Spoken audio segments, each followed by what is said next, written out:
چلو بھائی دیکھو اب میں کیا کرتا تو اللہ کی طرف سے حکم ہوا، رسول اللہ کی طرف سے جوڑا آیا، اور کائنات کے سارے جنات اور انس اور Are you comedy me? صلی اللہ علیہ وسلم کے پیارے دیوانوں، یہ جو کائنات ہے، کائنات، یہ کائنات کے دو نظام ہے۔ کائنات کا ایک نظام ہے جس کو بادشاہ چلاتے ہیں، وزراء چلاتے ہیں، عمرہ چلاتے ہیں، تاجدار چلاتے ہیں، کجکلا چلاتے ہیں، صاحب تخت و تاج چلاتے ہیں، یعنی شہنشاہ، بادشاہ، یہ لوگ کائنات کا ظاہری نظام چلاتے ہیں۔ اللہ اللہ، میرے آقا صلی اللہ علیہ وسلم کے دیوانوں، اگر کوئی چوری کرتا ہے تو اس کو پکڑا جاتا ہے، یہ بادشاہوں کا قانون ہے۔ اگر کوئی چوری کرتا ہے اس کو سزا دی جاتی ہے، یہ بادشاہوں کا قانون ہے۔ اگر کہیں پر جو ہے وہ بدنظمی ہوتی ہے تو وہاں پر معاملات کور کیے جاتے ہیں، فسادات کو روکا جاتا ہے، یہ ظاہری قوانین ہیں۔ لیکن ایک کائنات کا باطنی نظام بھی ہے۔ جب بارش نہیں ہوتی تو بارش کسی کے طفیل ہوتی ہے، دانے نہیں اگتے تو دانے کسی کے طفیل اگتے ہیں۔ جب گرمی زیادہ ہو جاتی ہے تو اس کو ٹھنڈک میں تبدیل کسی کے طفیل کیا جاتا ہے۔ کائنات کے اندر مصیبتیں آنے والی ہوتی ہے تو کوئی مصیبتوں کو اپنے سر لے کر کے سارے بندوں کو مصیبتوں سے بچا لیا کرتا ہے، سارے بندوں کو تکالیف سے بچا لیا کرتا ہے۔ بادشاہ مصیبتوں سے بچنے کی تدبیر تو کر سکتا ہے لیکن مصیبتوں سے بچا نہیں سکتا۔ کیا آپ نے نہیں دیکھا اتنی بڑی ریاست کیرلا پانی کے اندر ڈوب گئی، بڑے بڑے حکمراں دیکھتے رہ گئے، بڑے بڑے کچکلا دیکھتے رہ گئے، بڑی بڑی سپاہ دیکھتی رہ گئی۔ یاد رکھیں، جب قدرت کسی کو ڈبانا چاہتی ہے تو کوئی مدد نہیں کر سکتا، اور جب قدرت کسی کو ترانا چاہتی ہے تو عالمی طوفان میں بھی نوح کی کشتی تیرتی بھی نظر آتی ہے۔ میرے پیارے آقا نے قید سالی کا دور آ جائے تو پھر اس وقت بڑے بڑے عمرہ اور وزراء کوشش کریں گے، لیکن بتاؤ کیا وہ دانا اگا سکتے ہیں؟ کیا وہ دانے کو جو ہے ایک دانے کو پیدا کر سکتے ہیں؟ نہیں نہیں، کبھی نہیں میرے پیارے آقا علیہ السلام کے دیوانوں۔ لیکن دانے کسی کے طفیل اگتے ہیں، بارش کو سکون اور اطمینان لوگوں کو جو عطا کرتی ہے وہ کسی کے طفیل عطا کرتی ہے، اور وہ کون ہوتا ہے؟ اسی کو وقت کا غوث اور قطب کہتے ہیں۔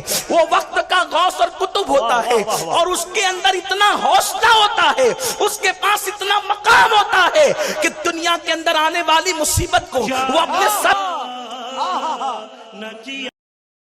قل اغیر اللہ اتخذ ولیہ، اے نبی تم فرماؤ کہ کیا تم مجھے یہ مشورہ دے رہے ہو کہ میں اللہ کے سوا کسی اور کو اپنا پشت پناہ مانگ لوں؟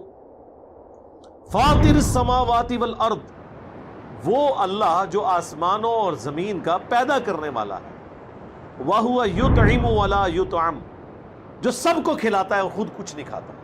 ہوئے ہوئے، سب کو کھلاتا ہے اور خود کھانے کا محتاج نہیں ہے۔ سر اگر یہ کوالٹی کسی میں ہے نا تو وہ مشکل کشا ہو سکتا ہے آپ کا۔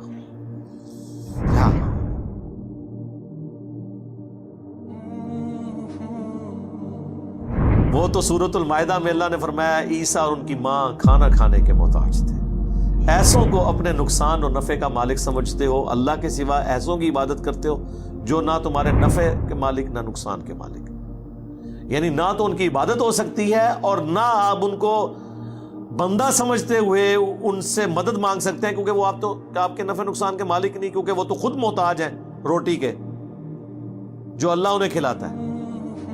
میرے بھائی، اگر عیسیٰ ابن مریم اور ان کی ماں سیدہ مریم روٹی کھانے کے محتاج ہیں، کسی کے نفع اور نقصان کے مالک نہیں ہیں، تو بابے نے شاہی کوئی نہیں، بابے نہیں جو بچنے اسے نہیں رکھنا۔ اسلام بچانا چاہتے بابے سارے ختم کرو علمی طور پہ۔ قل انی امرت ان اکون اول من اسلم، اے نبی تم فرماؤ مجھے تو خود میرے رب کی طرف سے حکم ہوا ہے کہ سب سے پہلے میں اللہ کے سامنے سر تسلیم خم کروں۔ لو جی، پیر فقیر بزرگان دین کے بارے میں جنہوں نے کبھی نماز بھی نہیں پڑھی ہوتی، یعنی جن کی بات ہو رہی، جو پڑھنے والے ہیں ان کی بات نہیں میں کر رہا، ان کے بارے میں لوگ کہتے ہیں دیکھیں جی نماز، ذکر، اذکار، عبادت تو اس لیے کی جاتی ہے کہ اللہ تک بندہ پہنچے، اور جو اللہ تک پہنچ چکے ہیں ان کو تو اب ان چیزوں کی ضرورت ہی کوئی نہیں ہے۔ تو ان سے ذرا پوچھیں کہ رسول اللہ تک نہیں پہنچے ہوئے تھے، جو اس کائنات میں وسیلہ ہیں مخلوق اور خالق کے درمیان ہدایت کا، ان سے زیادہ کون اللہ تک پہنچا ہوا ہے؟ اور ان کے لیے حکم ہو رہا ہے نبی تم نے خود اپنی زبان سے کہنا ہے انی امرت، مجھے حکم دیا ہے میرے رب نے، ان اکون اول من اسلم، کہ سب سے پہلے میں مسلم ہو جاؤں، میں سر تسلیم خم کروں، ولا تکونن من المشرکین، اور یہ بھی حکم دیا گیا ہے کہ دیکھنا مشرکین میں شامل نہ ہونا، یعنی سب سے پہلے میں توحید کا علم بردار ہوں، سب سے پہلے میں اللہ کا تابع فرمان ہوں، سب سے پہلے میں خدا کا مطیع ہوں، باقیوں کو تو میں بعد میں دعوت دوں گا، پہلے تو میں سر تسلیم خم کرتا ہوں۔ اب مجھے بتائیں، اگر اللہ کے نبی کو یہ حکم دیا جا رہا ہے کہ آپ نے یہ کہنا ہے کہ میں نے شریعت کی پابندی کرنی ہے، میں نے اللہ کے سامنے سر جھکانا ہے، میں نے اللہ کے ایک ایک حکم کی پیروی کرنی ہے، تو باب دشاہی کوئی نہیں، کوئی شے نہیں۔ قل انی اخاف ان عصیت ربی عذاب یوم عظیم، آ گئی جی وہ آیت جیڑی میرا ہے میں رٹا چھڑی تو سورۃ الانعام میں ہے، سورہ یونس میں ہے، سورہ الزمر میں ہے، 3 دفعہ یہ آیت ہے۔ اے نبی تم فرماؤ بے شک میں تو خود خوف رکھتا ہوں اس بات کا کہ اگر میں نے بھی اپنے رب کی نافرمانی کی تو بڑے دن کا عذاب مجھے بھی آ پکڑے گا۔ اچھا آپ کیا سمجھ رہے ہیں یہ نبی علیہ السلام جو یہ مذاق کے طور پہ باتیں کر رہے ہیں؟ مطلب مجھے تو یہی لگ رہا ہے، یعنی جو ایٹیچیوڈ ہے یہاں پہ لوگوں کا، کوئی کہہ دے گا جی ایویں بس تو عاجزی دے طور تے ہے، سانو تعلیم کرنے واسطے تسی تعلیم تے کوئی نہیں پکڑی، تواڈے بابے نے تے کوئی تعلیم نہیں پکڑی، نہ وہ نماز پڑھتے جے نہ وہ دین دے اوتے چلدے جے، وہ تو اپنی عبادت کرواتے ہیں، وہ تو کہتے ہیں آپ ہمارے مرید ہو جائیں ہم جنت میں لے جائیں گے۔ یہ تو میرے بھائی یہ سنگولر کے سیگے ہیں کہ نبی تم فرماؤ مجھے تو حکم ہوا ہے کہ سب سے پہلے میں اللہ کا تابع فرمان بنوں، میں شرک نہ کروں، میں خود اس بات سے ڈرتا ہوں کہ اگر میں نے اللہ کی نافرمانی کی تو اللہ کا عذاب قیامت کے دن کا بڑا عذاب مجھے آ پکڑے گا۔